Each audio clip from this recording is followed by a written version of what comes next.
Greetings, everyone. This is Mike here. I guess I'll call this little video here Interesting and Creepy Thoughts with Mike. I noticed something recently that I wanted to talk about. It's kind of a little history tied in with some other history that a lot of people might not actually know. And I also think that this has something to do very critical on how we live and how we maneuver forward today. First of all, I don't know if any of you heard, recently there was an announcement. It was actually on tonight's news. I've actually known about this from a couple of months back, probably about 7 or 8 months back, I think is when I first heard about it. There is an Australian billionaire right now, and his name is Clive Palmer, and he is actually responsible, his company, he's basically tied in with this company right now called Blue Star Line. Blue Star Line is actually building a ship right now called Titanic 2. Yes, they're actually building a ship right now called Titanic 2, and it's scheduled. It actually came out with the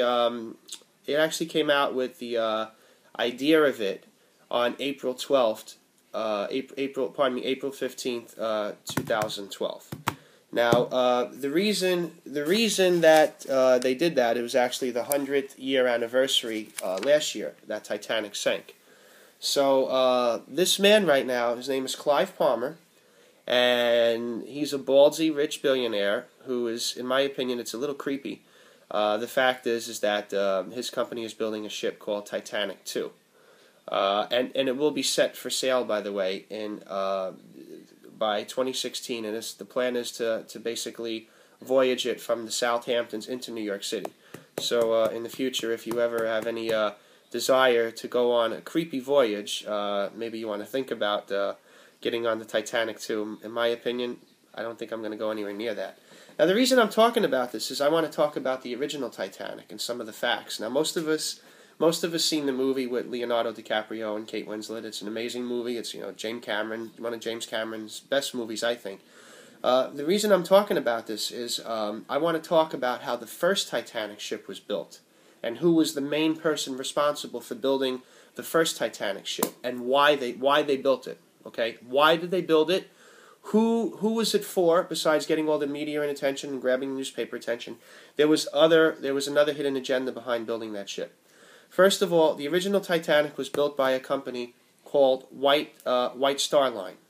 Now, White Star Line was a company that was owned by J.P. Morgan, the real J.P. Morgan, who was born sometime, I think, back in the 1850s or early 1860s. The real J.P. Morgan, his company, they actually were the main ones responsible for building the original Titanic. And they started building that ship back in the year 1910. It took about 2 years to build. We all know that it was an amazing ship. Now, the reason that this ship was built was not just for this amazing idea, for this amazing thing, for newspapers and all this attention. What I'm going to say now, some of you might, disagree with this, and that's fine. You're welcome to comment on this video. It's going to be up on my Facebook page. The original Titanic was a planned event. That's right. The original Titanic sinking was a planned event, and I'm going to hit you with some facts here that you're welcome to debate with me later on, but I'm going to just get my facts out now on the table. The reason it was a planned event was because in 1907 there was a stock market panic in New York City. I'm a researcher of history the last 10 years of my life with economics and politics. Most of you know that. Anyway, there was a stock market panic in 1907. J.P. Morgan was the main guy who brought this panic together. And the reason he did this is a lot of times with these banking giants, what they do throughout history the last several hundred years is they create a panic, they come in and offer a solution, and then they take control of our money supply. Back in 1913, the law that changed the world was the Federal Reserve Act law, and that was signed by President Woodrow Wilson back on December 22nd. The bill was walked out on the White House steps by 3 senators, and Woodrow Wilson signed the bill back on December 22nd, 1913. Okay, now, I'm going somewhere with this, I really am. what does the Titanic sinking have to do with the Federal Reserve Act law that was passed on December 22nd, 1913? Now, J.P. Morgan and his confidants, which were the Rothschild banking cartel, John D. Rockefeller, Nelson Aldrich, and Paul Wahlberg, were the five main families, kind of like the five families, like the Corleones, and, you know, if you go back to Godfather 1. But these aren't made-up characters, these are real people. It was Paul Wahlberg, Nelson Aldrich, John D. Rockefeller. The Rothschilds were behind it. They were the main parties behind it. They actually owned a lot of the important land back in Britain, and then they migrated into the United States back in around 1905, and they actually put their money in J.P. Morgan's banks. So here's the story.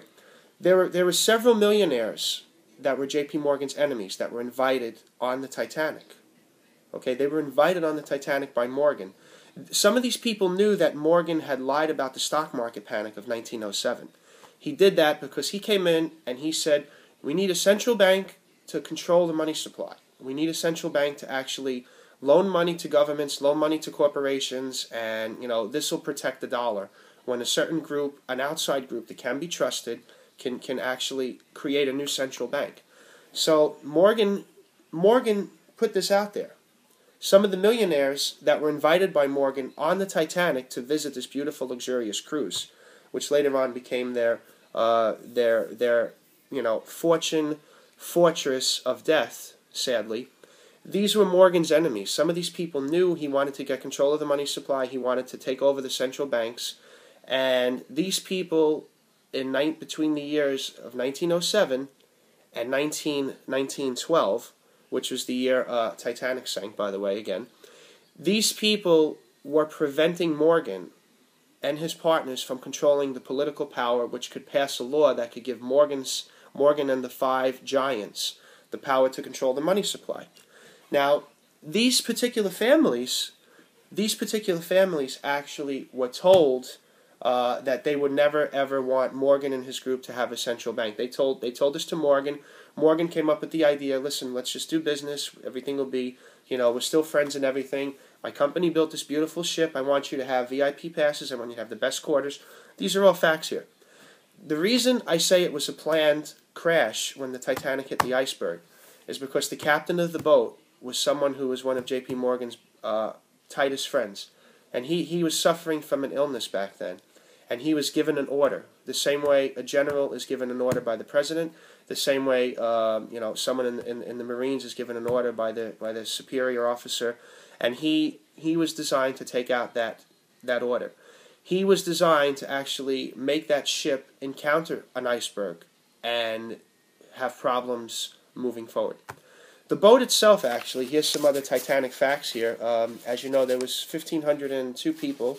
There was over 1,500 people. It was 1,502 people that was on the boat. And White Star Lines was Morgan's company. He did all the funding. Him and the Rothschilds and the Wahlbergs, they did all the funding for building the boat. Okay, that's where all the money came from. Now, the interesting thing is that besides the newspapers getting all this attention from the boat, if you remember from the movie, they talked about, stretch its legs, let's get in there early, They wanted the papers to all write about how fast and how big and how mobile this beautiful ship was. To be honest, what they don't say in the movie is, what James Cameron doesn't talk about in the movie, is that the captain of the boat was known on record to being one of the smartest and most well-known guys on the planet, of knowing the waters he was sailing on. He knew there were giant icebergs on those waters. The boat itself was actually traveling at around 22.5 knots. And that was just 0.5 knots away from its fastest speed. So let me ask you all a logical question here. Morgan controlled the captain. He knew that the rich people that were invited on the boat were going to block him from owning the central banks and having a private sector bank, and that would take away these other millionaires' power. Morgan tried to be a gentleman and say, "Come on the boat, and you're welcome to see this beautiful ship, and come and enjoy yourself, enjoy the voyage, enjoy the boat, blah blah blah." He had it very tailor-made and attractive for them. So long story short, the boat sank. The boat sank actually on April 15th, 1912. And on December 22nd, 1913 is the year the Federal Reserve Act was passed.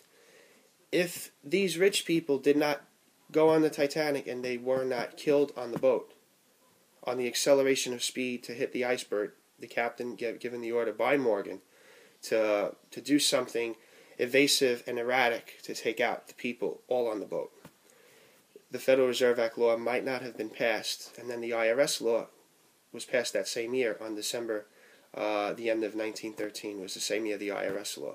The Federal Reserve Act law was passed, and the IRS Act was passed because the bankers actually take our tax money. That's where your tax money, my tax money, everybody's tax money, it goes back to the banks now. It's been going back to the banks for a very long time. So anyway, just thought it was pretty interesting to me how all this is really intertwined in connection. I'll recap the facts again real quick. Morgan creates an artificial stock market panic. He over-panics the market that there was a stock market panic in 1907. There was some trouble, but Morgan intensified that by 100 times. He tried to plant the seed, and he did, of getting a private central bank. His party, he wanted it to be controlled. Several other millionaires saw what he was doing, and they didn't want Morgan's cartel to have a central bank because that would take away their power. So Morgan tried to keep a good business relationship. He basically invites them on the Titanic.